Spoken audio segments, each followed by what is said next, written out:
Hi, this is Dr. Ajay Kumar and a very warm welcome to all of my viewers.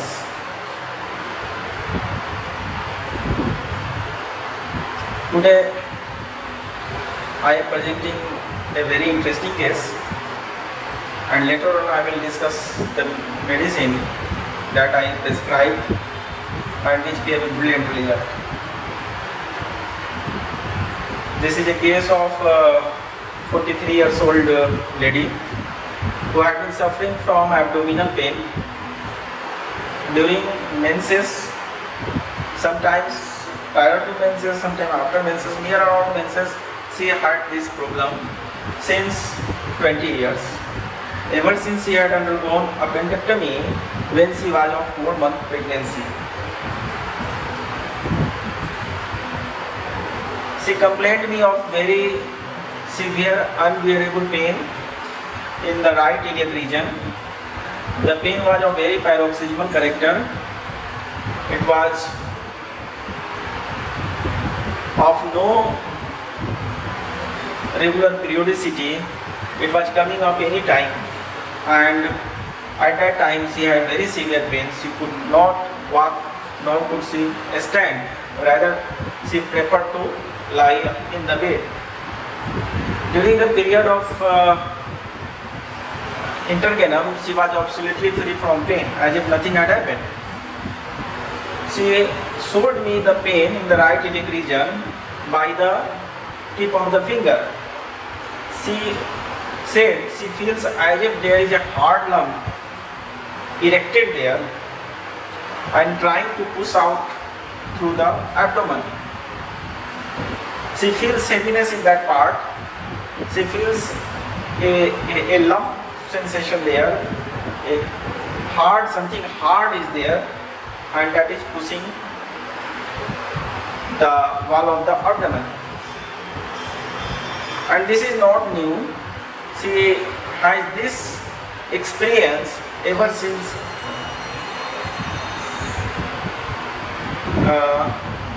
she started to experience the pain. So the character of the pain was similar, more or less, almost at every menstrual cycle. And she said, doctor साहब, जब तक बर्दाश्त कर सकती हूँ बर्दाश्त करती हूँ, बर्दाश्त नहीं हो पाता है तब मैं आपको बता रही हूँ.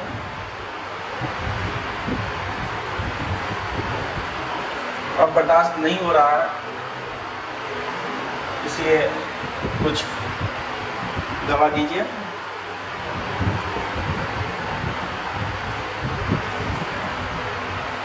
I inquired about the lab report. She said that she had undergone several times for ultrasonography of the abdomen, and in the investigation nothing came out. There was no liaison, no scar tissues, and she had a baseless feeling that the suture in the abdominal wall would have opened. So there was no sign of fluid collection in that region, no sign of any liaisons. So in the lab report, nothing noticeable was found. And this was not the single report. She had undergone laboratory test many times with the same feeling, but every time there was nothing found.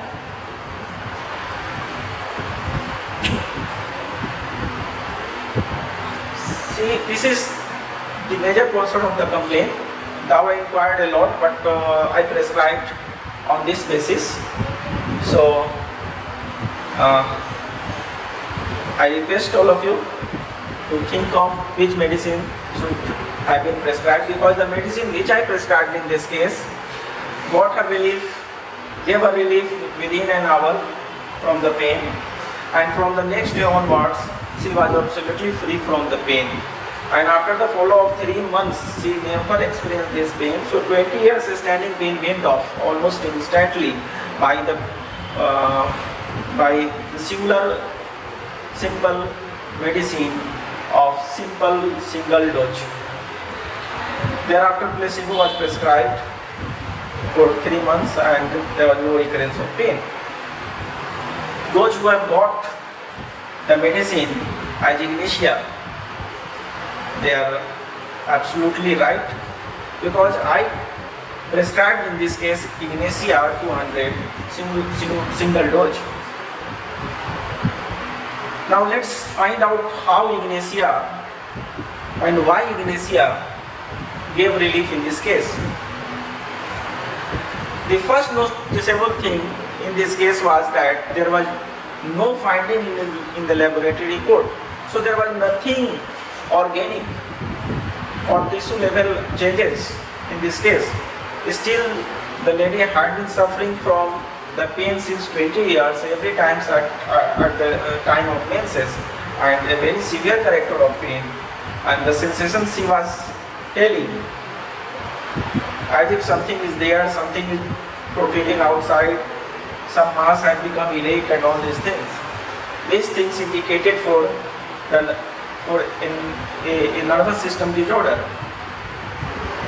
It was the time was hormonal, was menstrual, so hormonal cycle, hormones and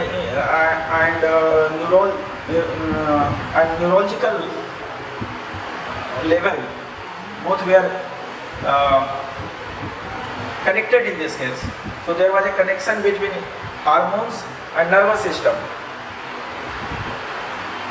and this indicated for a medicine which had a strong impact on the nervous system. And the nature of pain was intermittent, the nature of pain was paroxysmal pain, and the type with which she was feeling the pain in that region was a spasmodic pain. There was a very severe spasm, and the nature of the spasm was of clonic nature. Now go to the Ignatia will find in body care. He said that it produces, Ignatia produces clonic spasmodic pain. It produces a spasm of clonic nature, and in clonic nature you will find that there is a spasm and relaxation, spasm and relaxation, spasm and relaxation, and this creates a paroxysm, and thereafter there is a lull during which the lady was not finding any pain. So this was the nature of the pain. Another important characteristics of Ignatia is a spotty pain. It has pain just like Colic. In Colic, there is a spotty pain, the pain that can be covered by the tip of the finger. Similar is the condition here. Alain writes very beautifully about this, about the spotty pain of Ignatia, and he has compared it with Colic.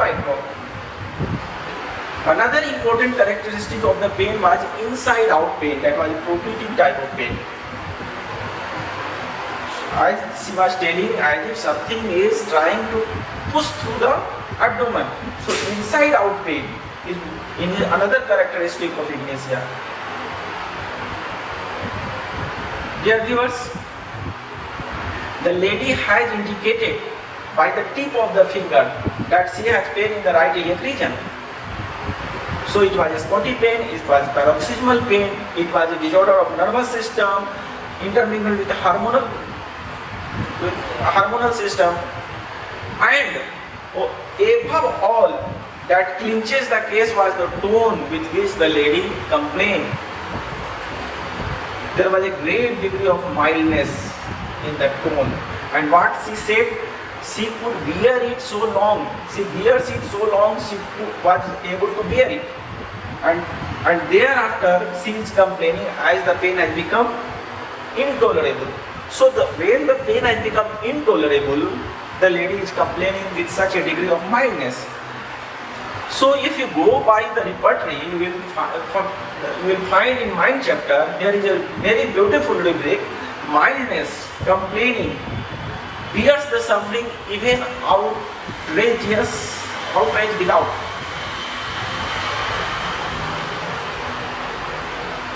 Mildness, complaining, bears the suffering even outrage without. So she was complaining without any outrage, and she was complaining when she was unable to bear the suffering. She said that Dr. Sahab jab tak bardasht kar sakti thi to bardasht kiya. So she was bearing the suffering, and she is very sensitive to pain, and she is telling it even without outrage. Mind it, at the sensitivity level, Ignatia stands at the same stage where Camomilla stands.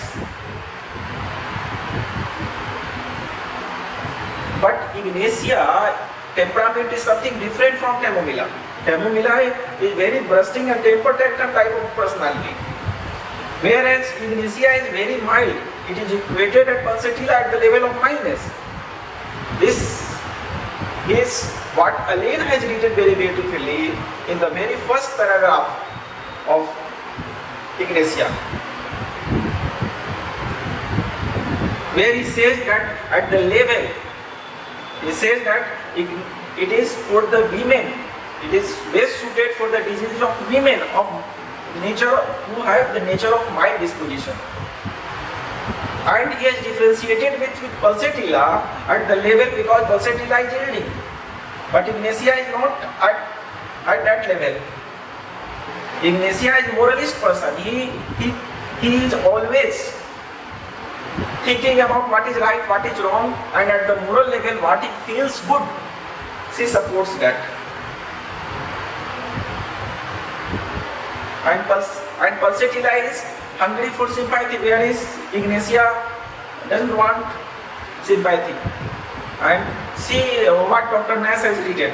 When you are thinking of giving sympathy, you are giving a donation of sympathy, always think of, always beware of giving it free of cost. If you are giving in charity sympathy, always be cautious when giving it to Dr. Mule or Ignatia. So Ignatia doesn't want sympathy. But here what was in the case, at the mind level we have a disposition for mildness, and she was bearing the suffering. And singular medicine, here Ignatia is singular medicine. And everything, when there was no organic level problem and the lady had been suffering since 20 years, always think of there is some nervous problem. So at this level, at the level of nervous system, she had problem which was aggravated during hormonal time, and the nature of the pain also supported Ignatia, paroxysmal, chronic, spasmodic nature of pain. So Ignatia was given in this case. And one more thing that I would like to add to this case, that the lady on the second day of menses, after the pain, at the close of menses, this time when she had the pain, after 2 days of pain, she had experience of leukorrhea. So after the pain, leukorrhea, flow of leukorrhea is also an indication of Ignatia. So Ignatia was very beautifully presented in this case. The manifestation or presentation of Ignatia was very evident in this case. And dear friends and viewers, what we had to see, what we had to observe, we have to observe at the changes of the physical level, and we at the same time we have to observe the changes and at the mental level. So what I observed was the mildness, and this observation is very, very important. If I had not observed that point, I would not have had come to the conclusion of Ignatia, because there are several medicines which has a spotty pain. There are several medicines which have chronic temperament, chronic spasm. They produces chronic spasm, and there are several medicines which has an impact over the nervous system. So we have to take into notice each and everything, and every important observation, every important things at the mental level, at the emotional level, at the physical level are very, very important, and that are the clue to enter into the case. At any level you can enter into the case, and if you match it thereon with the other features of the presentation, you will find one similar medicine. Every time you will find one similar medicine, and that is what Hahnemann has said, that we have to prescribe the most similar medicine. So there is not necessity that every symptom should be matched, but the important symptom that has something, that has a thread connecting all of them should be there. And if you find this, your medicine is the best simillimum at that point, and it works like magic. And if it is not working even after that, we will have to think about the dosage, the posology, and if there is any blockage. But your medicine selection is right at that time. So let's discuss about Ignatia a bit more. So Ignatia is a remedy of great contrast, and we find in Ignatia so many symptoms, they are contradictory in nature, and that's why you will also see in Borike that the symptoms are very erratic and superficial. So let's check out some important contradictory symptom of Ignatia, that in hemorrhoids, what one can expect of a person suffering from hemorrhoid, that she would like to sit down, but the hemorrhoidal pain of Ignatia is better by walking. Similarly, if there is throat pain, swallowing hard substance is painful, but Ignatia experiences pain with liquid, swallowing of liquid, and swallowing of it doesn't pain. Similarly, in rectum, there is a pain with a soft stool, and a hard stool passes easily, no pain.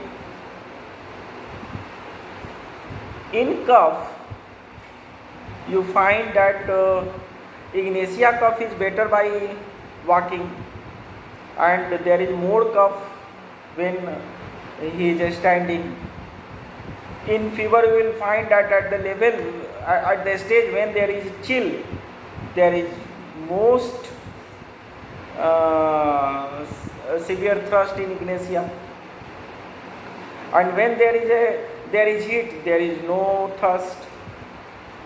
So this type of symptom you will find in Ignatia at large number, and that's why many symptoms will give you confusions what to do in such cases. Their symptoms are very changing, very erratic, very superficial. Ignatia is a remedy of contrast, and for which it has got the pain are of very migration nature. Their moods are very changeable. They changes at such a rapidity that contrary will be amazed, and they starts with weeping and they will end in laughing. And those symptoms they start you will find at every level with such a degree like of rapidity their mood changes. See the hemorrhoids, you will find that normally like hemorrhoids, what you will expect in hemorrhoids, that weeping of the person suffering from hemorrhoids will like to sit down, but Ignatia gets relief from walking, and even in hemorrhoids, soft stool causes pain, and hard stools so not that pain. Changes, so rapid changes of mood,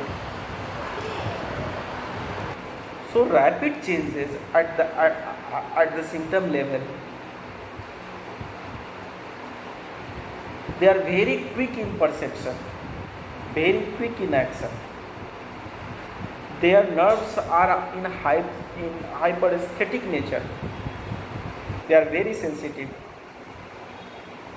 and the degree with which they change their mood is very astonishing. So by this you can find out a difference between pulsatilla and ignatia. Such a degree of rapidity is very rare and found in very few medicines.